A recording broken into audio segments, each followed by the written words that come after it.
الرحيم. الحمد لله رب العالمين، والصلاة والسلام على رسوله الأمين وعلى آله وصحبه أجمعين، وبعد. فقد قال الله تعالى في كلامه المجيد وفرقانه الحميد: أعوذ بالله من الشيطان الرجيم، بسم الله الرحمن الرحيم.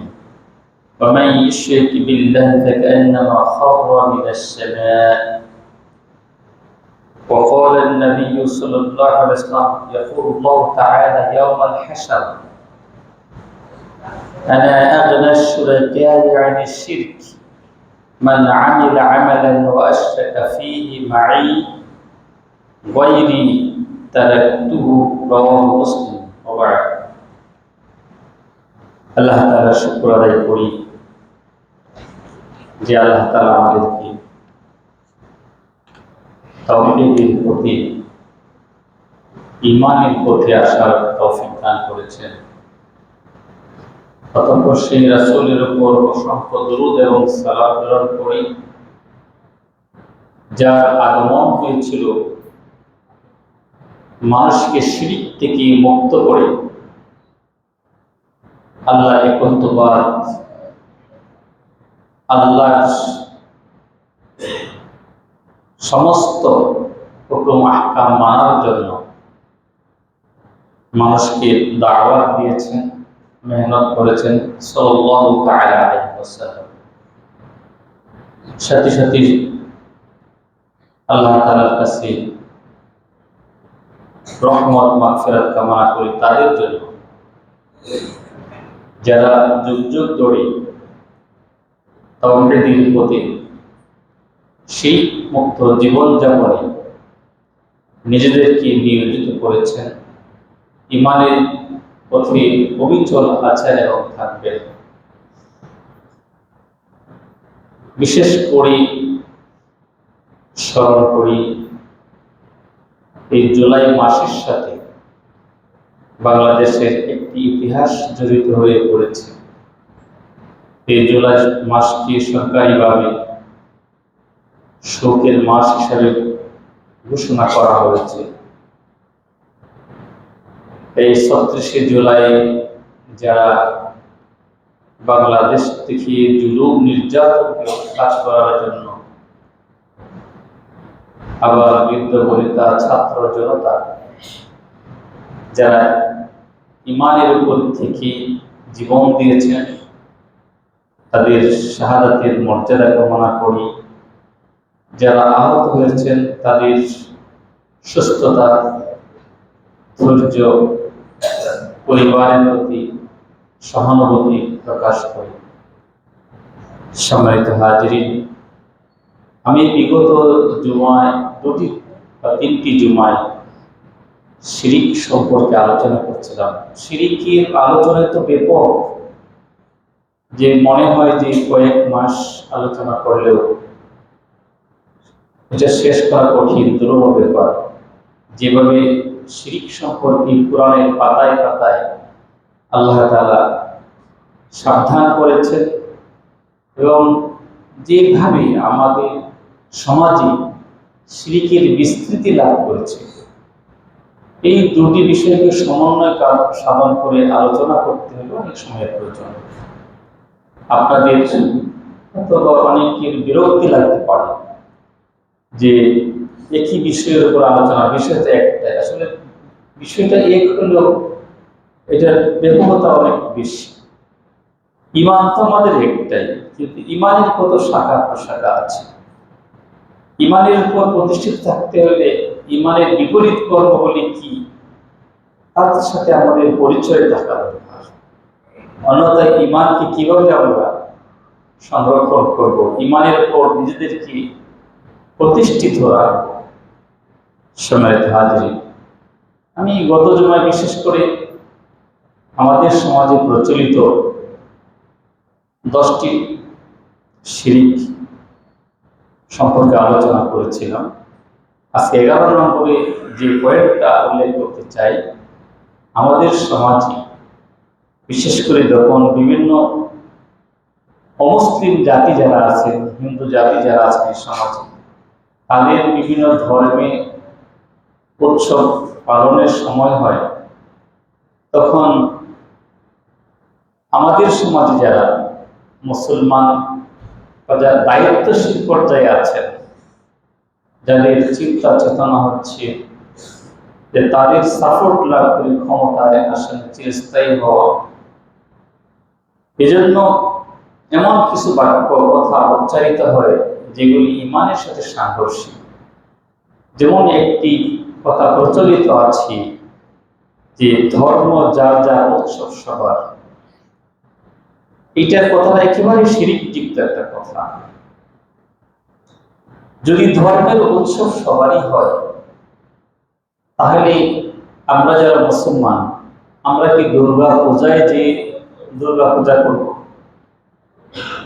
আমরা কি পাদ্রীদের যে সমস্ত প্রোগ্রাম আদি হয়, খ্রিস্টানদের তাদের যে উপাসনালয় আছে সেখানে যে তাদের উপাসনায় শরীক হব? অথবা ওইগুলি কি আমরা বিশ্বাস করব? এই দেব দেবী পূজা করা এটা ধর্মের একটা অঙ্গ, এর মাধ্যমে আল্লাহ সন্তুষ্টি অর্জন করা যায়, এই জাতীয় ঈমানকে আমরা পোষণ করব? মনে রাখবেন, আমরা যদি আল্লাহকে রাজি খুশি করার জন্য এমন কাজ করি যেগুলি আল্লাহর সাথে শিরিক হয়ে যায়, সেখানে আল্লাহ রাজি খুশি হওয়া তো দূরের কথা, আমরা যে আমলগুলি করছি সেই আমলগুলি আমাদের বরবাদ হয়ে যাবে। এই জন্য বিভিন্ন দুর্গা পূজা বা অন্যান্য ধর্মীয় যারা অনুসারী আছেন, তাদের বিভিন্ন ধর্মের সময় বিভিন্ন ব্যানার, ফেস্টুন, শুভেচ্ছা বিনিময়ের নামে বিভিন্ন তাদের উপাসনালয়গুলিকে যদি আমরা সাপোর্ট করি, তাহলে আমাদের ঈমানটা বরবাদ হয়ে যাবে, আমরা শিরক করে ফেলবো আল্লাহ তাআলার কাছে। প্রত্যেক ধর্মের যে উৎসব, এটা তাদের উৎসব, তাদের অধিকার আছে ধর্ম পালন করার। যে কোনো রাষ্ট্রে, ইসলামী রাষ্ট্রে হোক, মুসলমান দেশে হোক, তাদের ধর্ম যেহেতু তারা ওইটা মানে, তাদের বাধা দেওয়ার কোনো অধিকার আমার নেই। তাই বলি তাদের ধর্মের যে বিশ্বাস, তাদের উৎসব যদি আমাদের উৎসবে পরিণত করি, তাহলে তো আমাদের আল্লাহর সাথে শরীক করা হয়ে যায়। এই জন্য ধর্ম যার যার উৎসব সবার, এই কথাটা সম্পূর্ণ একটা শিরিক যুক্ত কথা, এখানে শিরিকের গন্ধ আছে। এই জন্য এই সমস্ত থেকে আমাদের কথা থেকে বিরত থাকতে হবে। এই সমস্ত স্লোগান উচ্চারণ করে আমি সস্তা জনপ্রিয়তা অর্জনের জন্য চেষ্টা করব, এটা কখনো একজন মুসলমান হতে পারে না। আল্লাহ তাআলা বলছেন, ওয়া ইউশরিক বিল্লাহি ফাকান্নামা খাররা মিনাস সামা। যে ব্যক্তি এখানে এই জাতীয় কথা, আমল, চিন্তা ফিকিরের মাধ্যমে আল্লাহর সাথে শরীক করে বসে, ফাকান্নামা খাররা মিনাস সামা, সেজন্য আকাশ থেকে পড়লো, সে যেন বিপদগ্রস্ত হয়ে গেল। আকাশ থেকে পড়লে যেমন একটা মানুষ বিপদগ্রস্ত হয়ে যায়, এরকম হতাশা, বিপদগ্রস্ত হয়ে সে পড়লো, নিজেকে ধ্বংস করে ফেলল। এরপরে 12 নম্বর হচ্ছে রিয়া, মানে লোক দেখানো ইবাদত। আমার কর্ম, আমি আল্লাহর ইবাদত করি, আমি অনেক আমল করি, আমি অনেক তাহাজ্জুদ করি, রোজা রাখি, নফল করি, যাই করি না কেন, কোনো ভাবে যদি সেখানে আপনার লোক দেখানো প্রবণতা থাকে, যেটা আপনার মনের ভিতরে আছে, এই মনটাকে যদি ঠিক না রাখা যায়, যদি আপনার ইবাদত মানুষের দেখানোর জন্য হয়ে থাকে, এরকম চিন্তা যদি আপনার ব্রেনে আসে, তাহলে সেখানে লোক দেখানো হয়ে গেল। এই লোক দেখানো ইবাদতের ব্যাপারে আল্লাহ তাআলা এই যে সূরা মাউরিদে বলেছেন, ফাওয়াইলুল লিল মুসাল্লিন, আল্লাযীনা হুম আন সালাতিহিম সাহুন, ওই সমস্ত নামাজীদের জন্য, মুসল্লিদের জন্য, সালাত আদায়কারীর জন্য ধ্বংস, যারা নামাজে উদাসীন এবং আল্লাযীনা ইউরাউন, মানুষকে দেখানোর জন্য নামাজ পড়ে। আমি অত্যন্ত সুন্দর করে নামাজ আদায় করতেছি, মসজিদে আসলাম, ফরজ নামাজটা সুন্দর করে পড়লাম, সুন্নতটা পড়লাম, নফল পড়লাম, এবং আমি দাঁড়িয়ে খুব সুন্দরভাবে পড়ছি, আসলেই সুন্দর, দেখতে ভালো লাগছে এবং খুশু খুশু শরীর দেখা যাচ্ছে। এর ভিতরে যদি আপনার একটা চিন্তা এরকম থাকে, মানুষে দেখো যে আমি আব্দুল্লাহ, আমি আব্দুল রহিম কত সুন্দর করে নামাজ পড়ি, এটা দেখো, তাহলে আমার উপরে তার সুধারণা হবে। এই জাতীয় চিন্তা যদি আপনার ভেবে থাকে, হ্যাঁ, কি মানুষ আপনার নামাজ দেখে অনেক শিক্ষা নিতে পারে, সে সুধারণা করতে পারে আপনার ব্যাপারে, তো এই চিন্তাটা যদি আপনার মনের ভিতরে থাকে, মানুষ দেখো, তাহলে কিন্তু ঝামেলা হয়ে গেল। এটা কি বলা হয়? রিয়া। এরকম লোক দেখানো, নামাজ বলেন, রোজা বলেন, নফল ইবাদত বলেন, যাই কিছু বলেন, দান করা বলেন, এগুলির ভিতরে লোক দেখানোর প্রবণতা থাকে। আপনি বুকে হাত দিয়ে বলেন যে আমি নামাজ পড়ছি, আমি দান করি, এখানে কি মানুষকে দেখানোর আমার প্রবণতা আছে কিনা?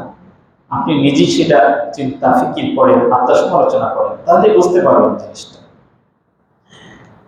আল্লাহ তাআলা নবী বলেছেন, ইয়াকুলুল্লাহু তাবারাকা ওয়া তাআলা ইয়াউমাল হাসর, আল্লাহ তাআলা হাসরের ময়দানে তার বান্দাদেরকে লক্ষ্য করে বলবেন, আনা আগনা শুরাকাই আনিশ শিরক, আমি শিরিককারীদের সকল শিরিক থেকে মুক্ত, শিরিককারীর সাথে আমার কোনো সম্পর্ক নাই।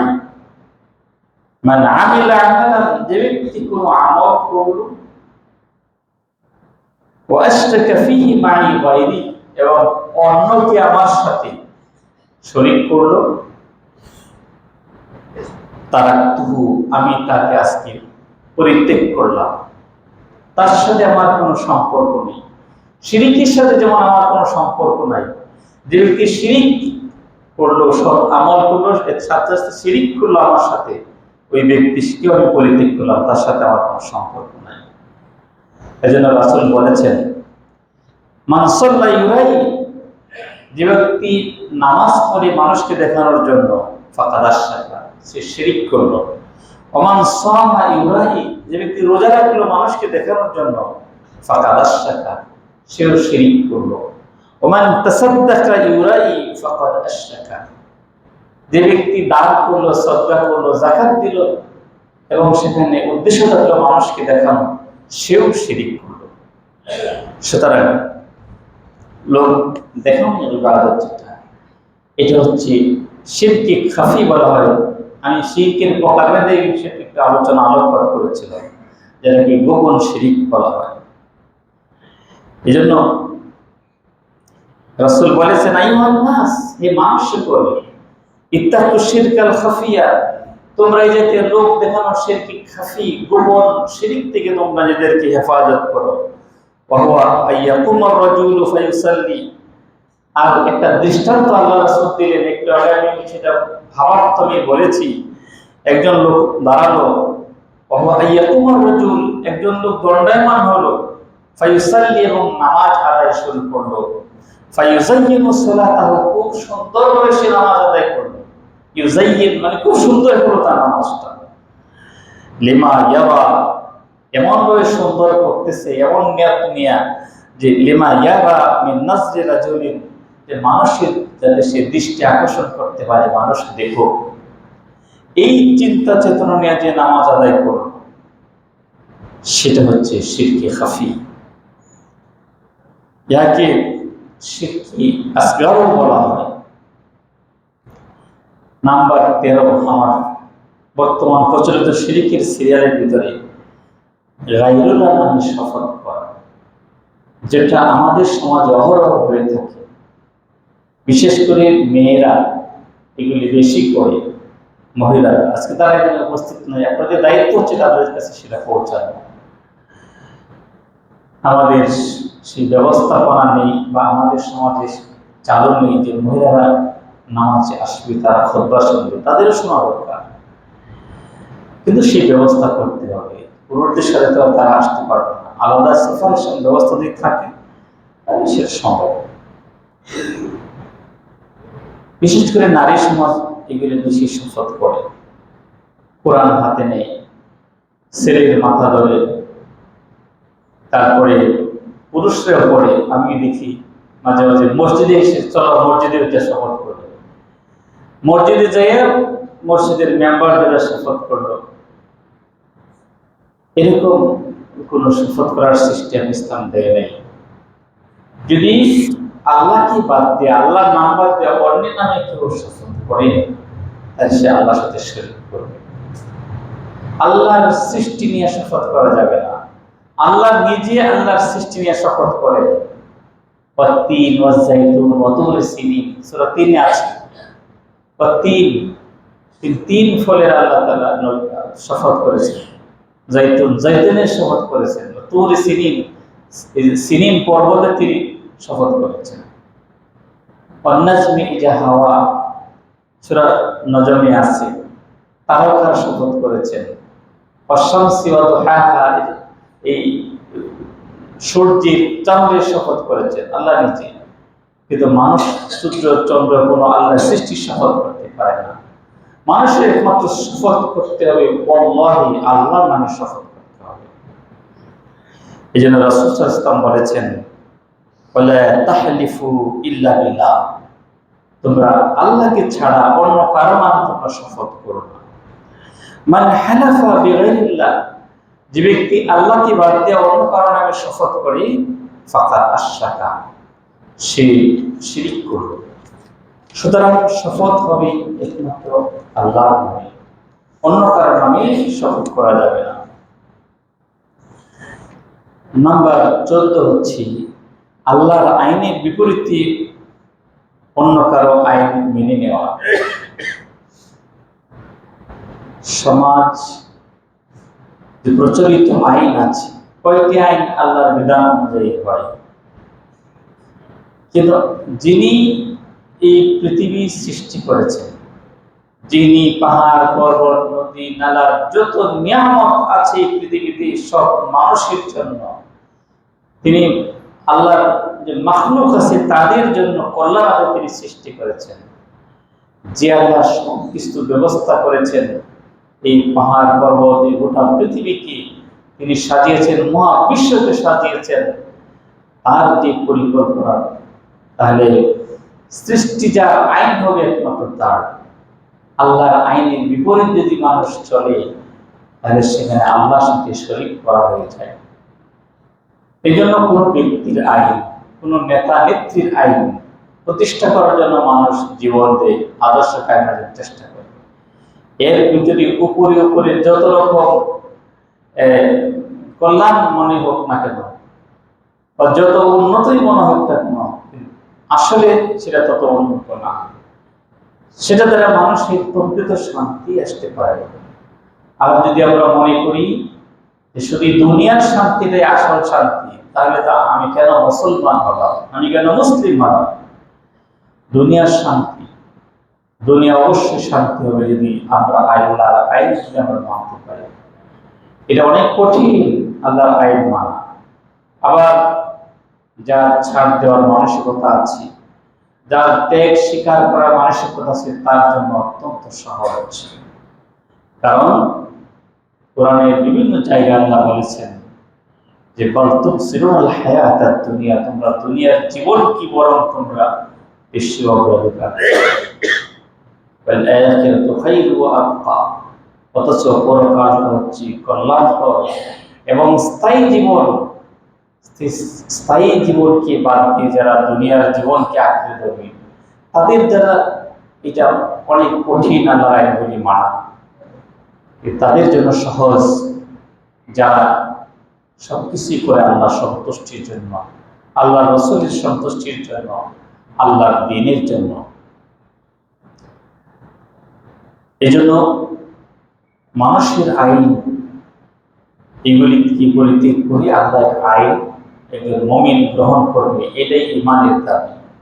আল্লাহ তাআলা বলেছেন ফামান ইয়াকফুর বিত-তাগুত, যে তাগুত কি খোদাদ্রোহী শক্তিকে যে অস্বীকার করবে, ওয়া ইউমিন বিল্লাহ, এবং আল্লাহর উপর ঈমান আনয়ন করবে, ফাকাদ ইসতামসাকা বিল উরওয়াতিল ওয়াসতা, সে যেন একটা শক্ত রশিকে আঁকড়ে ধরল, লান ফিসওয়ামা লাহা, যে রশিটা কখনো ছিঁড়ে যাবে না, সেটা তার বাঁধন থেকে খুলে যাবে না।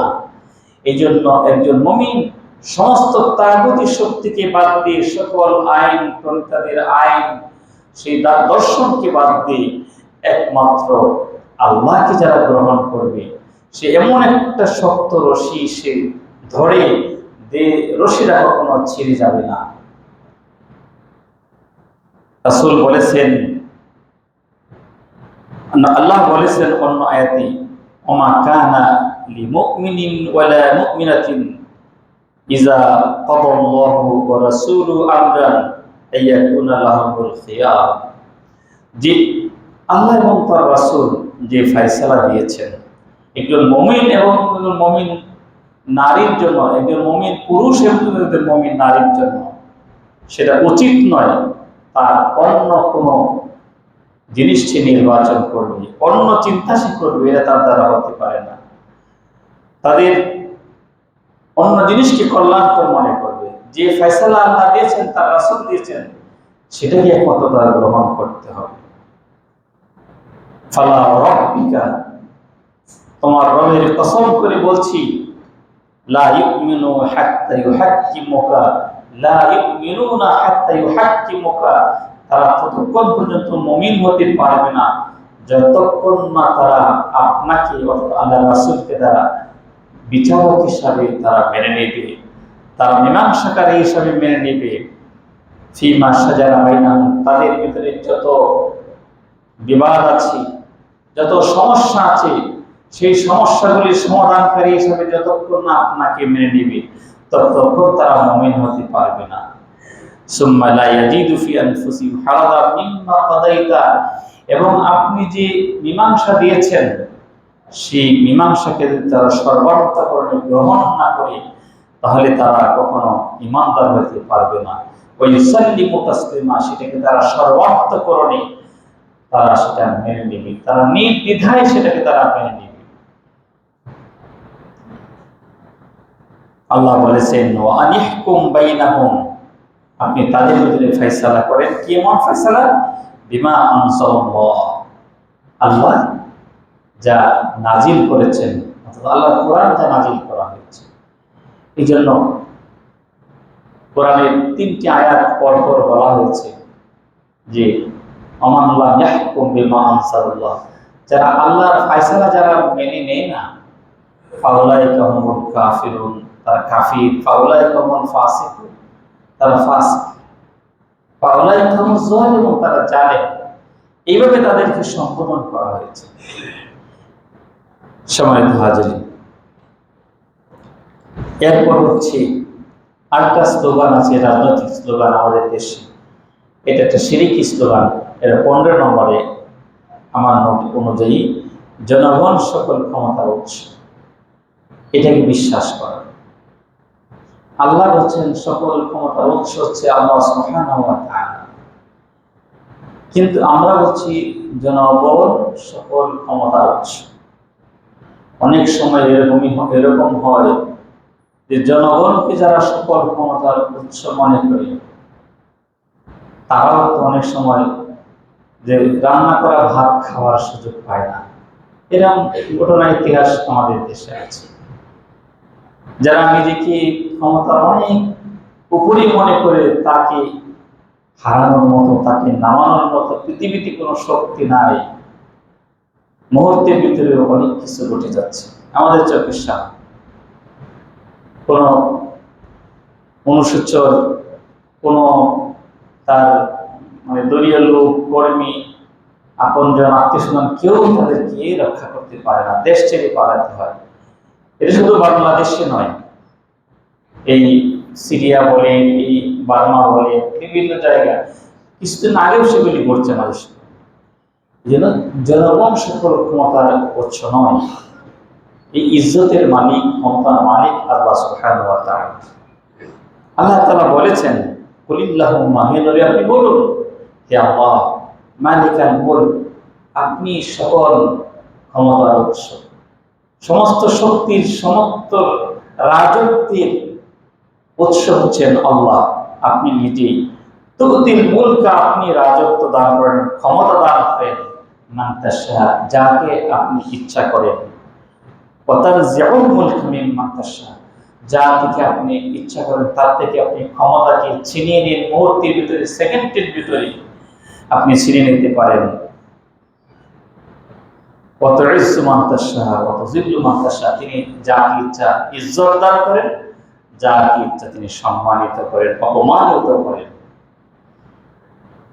এরপরে আরেক আয়াতে আল্লাহ বলছেন, আন্নাল কুওয়াতা লিল্লাহি জামিআ, সমস্ত ক্ষমতার উৎস হচ্ছেন আল্লাহ সুবহানাহু ওয়া তাআলা।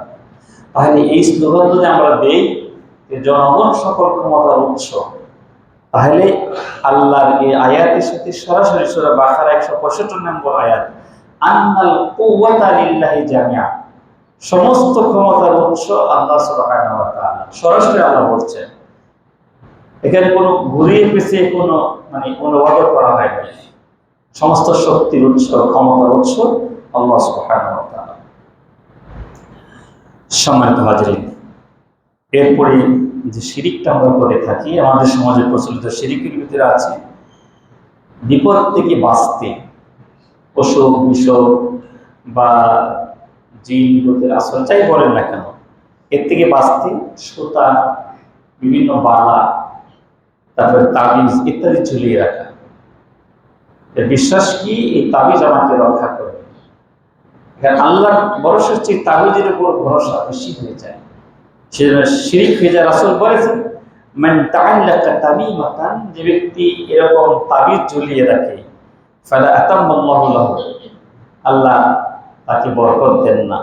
ওমান তাআল্লাকা ওয়াদাআতান, যে এরকম শঙ্খ জাতীয় জিনিস বা শামুক জাতীয় জিনিস যে ব্যক্তি ঝুলিয়ে রাখে, কড়ি ঝুলিয়ে রাখে, গলার ভিতরে কড়ি, বিভিন্ন কড়িগুলো ঝুলিয়ে রাখে, ফালা ওয়াদাআল্লাহু লাহু, আল্লাহ তাকে রক্ষা করতে যেন না করে, এরকম রাসূল বলেছেন। এবং অন্য হাদিসে আল্লাহ বলেছেন, মান তাআল্লাকা শাইআন, যে তাবিজ, কড়ি, তাবিজ জাতীয় অন্য কিছু যারা গলার ভিতরে ঝুলাইল, উকিলা ইলাইহি, আল্লাহ তাকে ওর উপর নির্ভর করে দেন।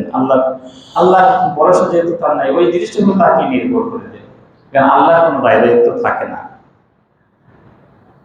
অনেকেই একদিন 10 জন লোক আল্লাহ রাসূলের কাছে বায়াত গ্রহণ করার জন্য আসলো। রাসূল সাল্লাল্লাহু আলাইহি ওয়াসাল্লাম একজন লোককে বাদ দিলেন, তুমি এই 10 জনের সাথে আসো, তোমরা 9 জন আসো। কারণ ওই লোককে শরীরে এমন কিছু দেখছেন যেটা শিরিক সে হচ্ছে, তাবিজ জোড়ানো দেখলেন। তখন 9 জনকে তিনি বায়াত করালেন, আরেকজনকে তিনি বায়াত করলেন না, এবং তিনি বললেন, মান আল্লাকা তামিমাতান ফাকাদ আশরাকা, যে ব্যক্তি তাবিজ ঝুলায় সে আল্লাহর সাথে শরীক করে। যারা শরীক করে আল্লাহর সাথে, যারা মুশরিকি শিরিকি করে, তাকে আমি বায়াত গ্রহণ করি না। সম্মানিত হাজরিন, এরকম আরো অনেক প্রচলিত শিরিক আমাদের সমাজে আছে। আমি আগেই বলেছি, আলোচনা সময়ের প্রয়োজন। আমরা যতটুকু শুনেছি ততটুকুর উপর আমরা আমল করার জন্য চেষ্টা করি। ওয়া সাল্লাল্লাহু তাআলা আলাইহি ওয়া আলা আলিহি ওয়া সাহবিহি আজমাইন।